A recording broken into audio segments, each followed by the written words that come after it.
ពេ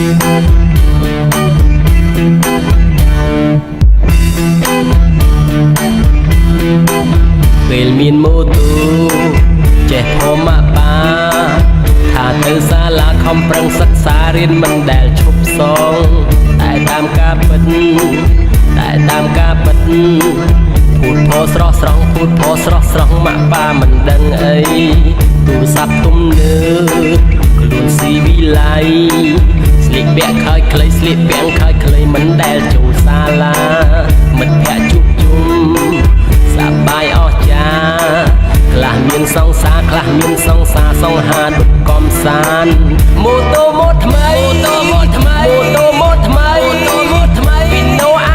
Fino icon មិនដែលចូលសាលាចេញផុតពីផ្ទះចុចគេឆ្លេឆ្លាណាត់ជួបសង្សាររកន្លែងរកគៀងកោះខ្លះជីសង្ហា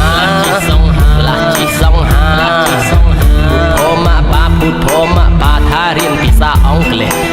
តែតាមការពិនហែមត់ទុនលេគ្នាហូហែមិនដែលចូលរៀនមិនថាថ្ងៃណា